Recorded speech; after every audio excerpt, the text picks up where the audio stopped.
Welcome to the 60 Plus Podcast. I'm Janet. And I'm Joe. How are you, Janet? I'm good. Good, How are good. you? I'm doing well, thank you. Yeah. It's winter here in New England, and And we're supposed to get a snowstorm. we are. Our we are. first snowstorm. Kind of the first snowstorm. Yeah, we got a Wow, it's dusting. exciting. I love snow. Do you? We had this conversation, remember? I'm going to. You said you love the supposedly- smell of snow. I like to play in the snow Uh-huh. and I like to shovel it. And you offered to come over to my house and shovel out my driveway. Yeah. I was kidding. I don't think you actually offered, so. What are we talking about today, Janet? Well, today we're going to be talking about the benefits of yoga. So remember we were talking about New Year's resolutions and how 60 plus people have resolutions in the area of health and fitness, but also mental health. And, the benefits of yoga are amazing. They're not just physical, but they are also mental. And so we're going to talk a little bit about that because, again, this may be something that our listeners want to pick up, in the new year, like our challenge, right? Mm-hmm. Which is more about building muscle. Building and muscle and getting increasing stronger. protein intake. and- Right. The benefits of yoga, it's all in there, it's really amazing. I came across this article from Johns Hopkins. I love those There's guys. two of them. There's two Johns. And there's 9 benefits that they outline. It improves strength, balance, and flexibility. It improves back pain relief, gives you back pain, arthritis symptoms, heart health, relaxes you for better sleep, more energy, brighter moods, helps you manage stress, connects you with a supportive community, promotes better self-care. Those are all good stuff, right? All good things. And really good stuff for 60 plus. Definitely. So the exciting thing is today we have a special guest, We do. Who is Yes. she? Ashley Leone, and she owns an amazing yoga studio called Ride the Wave, and it's in Newburyport. She is going to tell us the real scoop about these benefits of yoga and all of the people that go. I've been, it's amazing. It's just, I can't even tell you. So we're going to ask Ashley about some of these factoids and what she sees with the people that come into her All right. studio. Welcome, Ashley. Thank you, Joe. Thank you, Janet. So welcome. Thank you so much. Thank you for having me. This is such a delight to be with you both and to chat about yoga, something super dear to my heart. That's been that way Yes. for a long time now. How long have you been doing yoga? Well, I was reflecting on that, thinking I might be asked that right before tonight, and I didn't practice this. No. yeah, no, we didn't, and Seems like an obvious question, though. yeah, and so I determined that it's been almost 13 years that I've since been practicing. You must have been about studying 4 when you yoga. started. Yeah. No, it was 2010. I was just out of high school and like going into college. And I remember taking my first yoga class right here in town and just falling in love with first the physical piece of yoga, because I think that's kind of how we all get introduced to Right. yoga, at least here in the West, is through the asana or the posture. So I should say I got into yoga in that way, just understanding, wow, I move my body in this way. It feels so good. I feel so open after I, go to this class every week, once a week. And then in college, I took a class on Buddhist and Eastern philosophy. And that really opened me up to the understandings behind yoga, really the philosophy of the yogic tradition, which is how to help us live an easier life, a more easeful life. Yeah. And so that does begin with the physical body. But as you mentioned, through, the Johns Hopkins essay, that there are so many more benefits that we find with the yoga practice. And I teach from the Hatha yoga tradition, which I think is important to mention. I'm glad you brought that up because I don't know very much about yoga. I've been to 2 yoga classes, and there are so many different variations of yoga. So explain, what was it, Hatha? Hatha, Hatha. yes. Hatha yoga. Explain what distinguishes Hatha yoga from other types of yoga. Yeah, I love that. So, great question. And it's an important question. So Hatha yoga begins sort of the big tradition that has an umbrella over the other more popular types of yoga you hear about in the West. So Vinyasa yoga is a hot name. But hot yoga. Hot yoga is a hot name. Bikram yoga is the more formal name for hot yoga. Oh, I started actually. Yeah. Bikram. And it was very intense. Very It intense. was all about like stretch and get into those. And the extent of the spiritual aspect of it was, she'd say, so you've done a good thing here for yourself. Now go take care of everyone else. It's important to, maybe enter it no matter how you are approached, as long as you've kind of found something that resonates for you, that feels good. I always say to my students, shop for your teacher, shop for your style of yoga, because it is not a one size fits all. In fact, I remember tending bar a long time and in restaurants and things like that. And one of the main things I love is to talk to people, and yoga always comes into the conversation. And just how many stories I've heard, my bar patrons or my restaurant people say, oh, you teach yoga? Oh, I took a hot yoga class, and oh, but I pulled my hamstring, or I twisted this. And it's like, if you're new to yoga, right, no matter what your age, don't start with a hot yoga class. Just don't do it to yourself. Start with a very gentle hatha class, for example, that focuses. And so ha means sun, tha means moon in Sanskrit. So sun and moon coming together as a symbol for uniting left and right parts of the body, the hemispheres of the body, and bringing ourselves into sort of a balance. Hatha is a much more gentle style of yoga. I would classify it as then like your vinyasa class or your Bikram class. It's a nice beginner-friendly approach. It is. And it's almost like restorative in a way, it's Yeah, there's different types of hatha yoga, so levels. My style that I teach as a response to just like the way that we are as a culture, and especially in the West, is much more restorative in style, because I think that is a great counterpoint to kind of what we're told it makes us successful, which is, kind of, we hear like work hard and buff up and, the build muscle. And that's all very important. That's not to negate those parts. But I've found that my population needs the slowing down, needs the pause, needs to take time to actually understand, wow, I'm breathing right now. I can inhale deeper than my last inhale breath and exhale more completely than my last exhale. It's like, wow. So that's what I try to, or it's not even try at this point. It's just the style that I teach. Now, you just said my population. What is your population? I love it. So my population tends to be 60 plus. Yes. So I don't know how or why kind of that is the case, but it's just who I attract. Not to say everyone's 60 plus. I'm in my classes, but the majority, it's been over the past decade, that population's gravitated toward my classes. Maybe it is the gentler style, the more approachable style that I teach. When they come to your class for the first time, or they call you and say, what's this? What are they hoping to accomplish? Well, a host of different things. And a lot of the time I hear like, I have low back pain. Yeah. And I'm looking to relieve low back pain. I'm super stressed in my life, and I want to relieve stress. Stress is a huge buzzword these days, and it can encompass a lot of different pieces of who we are: mental stress, physical stress, emotional stress, psychic stress. So just being stressed and not really knowing why one is stressed. Right. There's never a time where I've left a yoga class with a teacher that I love and not felt even a little bit better than I did walking in. So that's what I really strive to hold for my students, is a space wherein they feel comfortable enough to just let go a little bit of that grip that can often be associated with stress. The grip, you think of like two hands gripping or jaw tightening, and just to be able to physically let go of that a little bit is like, if someone does that in one of my classes, like I've considered that a success for that person. It's funny you say that, because as you were saying it, my jaw was tightening. I don't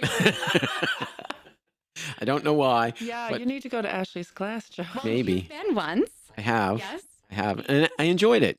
First time, it's kind of, take this the wrong way, a Not little even. a little strange. Mhm.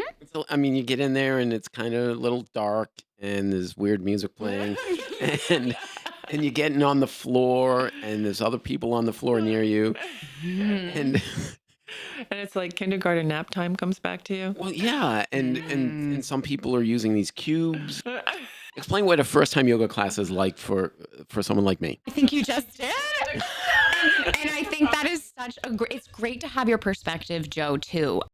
I know Janen's sort of a seasoned practitioner with me.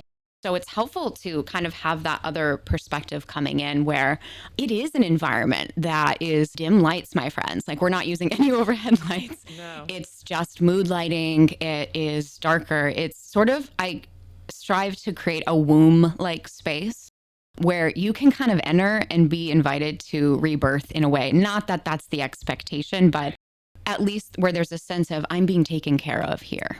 Right. You think of in a womb space, I'm being taken care of. My mom's here, that kind of idea, even though she's, not physically in the room, that you're feeling held so that you can let go. Because I think atmosphere and environment is such an important part of, that process of relaxation and relieving stress. I've been to classes where the space is like so corporate and I'm just like, this is not working. It's like, it's not immersive in that sense. You just can't, it just seems so cold to me. It's not the warmth that you feel when you walk into your studio. It's amazing. Now, the other thing that I failed to mention that I was a little surprised by when I went was you talk. Yeah. So talk a lot. Yeah. you're talking in kind of not hushed tones, but low tones. Yes. It's all very encouraging and with instruction as to what to do. Yes. Is that typical of Hatha or all kinds of yoga or some kinds? Well, and it's such a good question.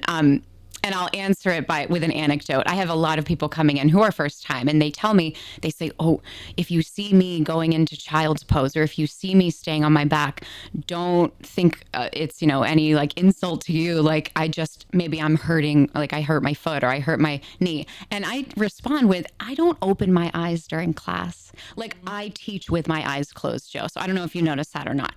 I had my eyes closed, so I didn't notice. And like in that gentle act of closing one's eyes, if it feels comfortable to a person, can also create a sense of a womb space. Yoga is an inward practice. Right. It's not an outward practice like lifting weights, for example. It's, at least for my classes, one where we're inviting ourselves to go inside and notice things like the breath. Notice the thoughts in the mind, and to name the thoughts, not to make them bad or to notice, oh, I'm thinking again. It's actually really to loosen our grip, so a sense of our awareness, to become aware of our thoughts, to make ourselves more consciously aware of what's happening on the inside, as opposed to, on the outside where we're triggered all the time. Yeah, that's not always an easy thing for people too. And it's not. Nope. It's like sometimes you got to face some stuff you might not want to think about. Mm-hmm. You're not selling the concept there, Janet. It's so powerful. It's such a good thing to do, and so brave to kind of face into some of those. Janet kind of alluded to some of the benefits of yoga. What are some of the benefits, particularly of Hatha yoga, for your population, to use your words? Yeah, so good. So as I mentioned, Hatha yoga in general, compared to say a Vinyasa yoga class, is much more gentle in approach. For my classes, You're not like doing these contortions that you Nope. see, like No, and I taught those classes. Like for a long time, people remember me who took classes me at the YWCA like 11 years ago. Like your class was really hard, and I teach standing poses, for example. I don't teach a lot of standing poses in my yoga classes. We're on the floor, like I mentioned, for a while, and I do that for several reasons, which I'm happy to go into. But I just want to stay on track. My classes focus on mobility first and foremost. And so, because I feel if we're not mobile in our shoulders and in our hips, those two main areas of the body, we're kind of hopeless because we can get really stiff if we're focused on just building muscle. Without the mobility, we're going to kind of walk around like a statue and just, and we don't need more tightness in our world.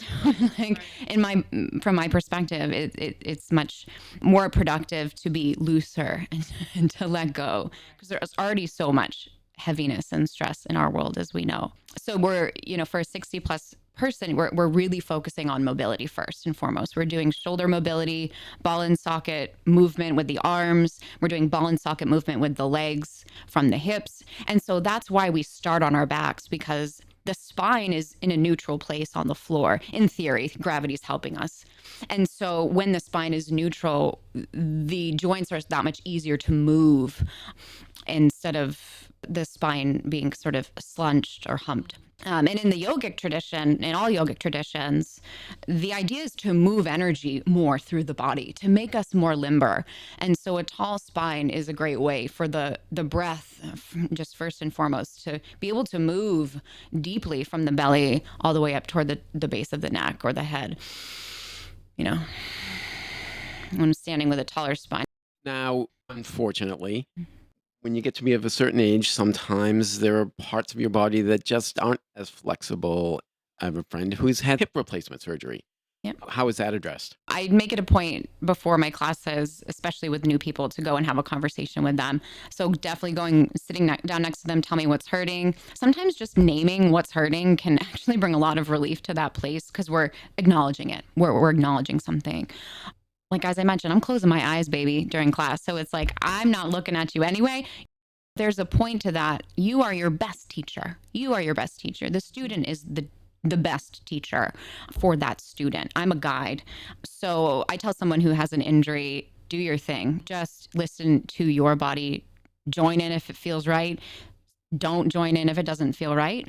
That said, someone who's had a knee surgery or a hip surgery and feels okay enough to go into a class and start practicing, we're making sure there's a ton of support behind the back. So we're like putting blankets down to give the spine extra support and just kind of taking it at their level, like not pushing, but still participating in the movements as best they can, because that can help juice up synovial fluid, for example, in the hip joint that needs a sense of like that lubrication again after surgery.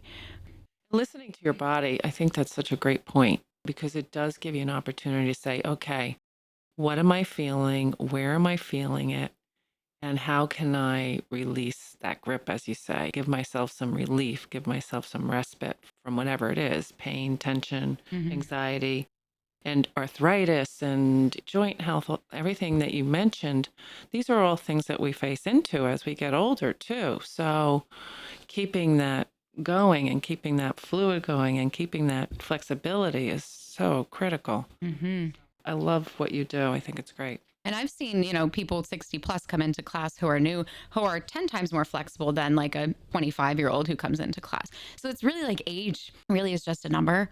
And I've had people also who have come in 60 plus who have come to class 3 times a week with me and had dramatic benefits, have seen dramatic benefits coming 3 times a week. Just in their overall blood pressure, even they share with me just a lot of positive things that have happened since they started coming to yoga. And, this person I'm thinking of in particular comes 3 times a week, but 1 day a week is enough. Like if that's what you can kind of do for whatever reason, that's perfect. So when someone comes on a regular basis over time, what are the biggest benefits that people experience? Better mobility, better flexibility, much more relaxed shoulders, I would say. So that can translate as to feeling less stress because, again, shoulders tighten, jaw tightens, hands tighten. Those are the main. Jaw's tight again. I don't know why. Well, right. And the body, it responds to instruction. The body can mirror what it hears in that way. And it can also mirror and remember neurologically after it hears the same cue every week. For example, take a deep breath in. And as you exhale, soften the femur head down into hip socket as you're lying on your back. Like that's something that the body over time can remember how to do. I teach a dance class and that's the same. The moves get into your body and then you don't forget the choreography. It's just there. Janet, did you notice that when she took that breath and was kind of giving a little bit of instruction, her eyes were closed? Yes. That's it, babe. That's it. This process of going inward, that's just so yummy. It's luxurious. It is a luxury. And it is a luxury. Absolutely. Yeah. Now, forgive me, I don't remember in your class, but I did go to a class somewhere else with a friend. And there was the opportunity where the instructor would come and put hands on you. And you could opt out of that. But what's the benefit of that? Why is that? And do you do that? Great question. Hands-on assists have been such a hot topic in the yoga world for the better part of a decade, I would say. It is first super important that a teacher asks to place their hands on you. I hope any teacher would know that, not to just do that right away, because like we're talking about the body, people can store trauma. And if they had a traumatic incident in their hip or their left shoulder, for example, and someone puts a shoulder or a hand, on that place, that can have caused the person to relive their trauma. So asking first is important. And I'll always ask if you would like an assist. And if I do it, it's a very intuitive assist. I've talked to the person already, so I know if there's an injury, I'm going to avoid that. But the benefit of having someone put their hands on you in ways that are gentle and intuitively led can just encourage or assist a further softening or an opening within the pose, or for that person at a deeper level, even an energetic level, never mind physical. So I like it when you come around and put blankets on us. oh yeah, I love making like the womb, right? It's that womb energy of like the cozy warm. I'll have a blanket. Yes, please, I'll have two. If someone were to say, geez, I've been thinking about yoga, but I don't know, it seems kind of out there for me. Mhm. Sell the idea. Don't knock it till you try it. You're so welcome to check out a class. We make sound in my classes. Like, I encourage one to audibly exhale, like, I don't want to do it too loud into the mic, but we get loud, and that's something that it can be intimidating for some people. What's the purpose of that? Purpose of that is to encourage the body even further to release. So if we go like off the mic, like let's all together, like take a deep breath in and just let out an audible sigh. Ready? So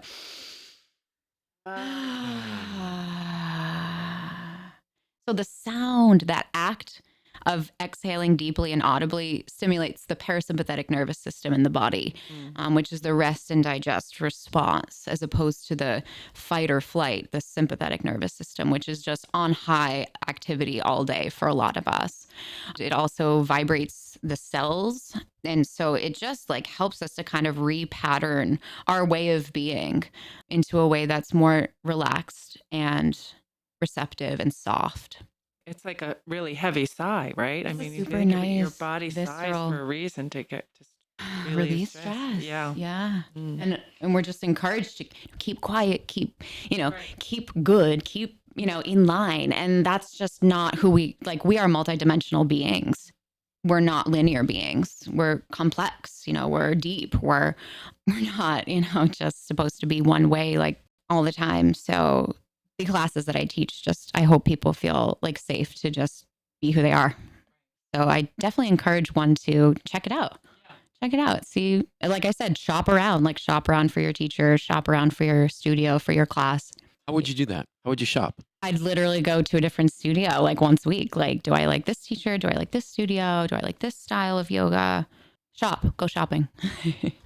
How could somebody do that with you? Well, they can go on my website, check out my schedule, ridethewaveyoga.com. And then, you can register for a class there, drop in for $22. They're 75-minute classes. All my classes are 75 minutes. You don't have to bring anything. You can just show up just as you are. I have yoga mats for you, the props, the cubes, I think, as you mentioned before. Uh-huh. Kind of I have everything you need. And I limit the class size to 13 or so people. I'll tell you something that I kind of didn't know before I went. What do you wear? Great question. Just comfy clothes. Like, wear your PJs, man. Like, just do kind of what feels good. Not too tight of clothing unless you're comfortable in tight clothing. Just be comfortable and able to move freely. All right. That blood flowing, Joe. Yeah. Stop clenching my jaw. Yes. All right. I think we're just about out of time. Janet, do you have anything you want to ask Ashley before? Well, I just want to thank Ashley. I think this has been great. I love having you here with us. I hope everybody goes to your class and starts feeling those benefits because they are real.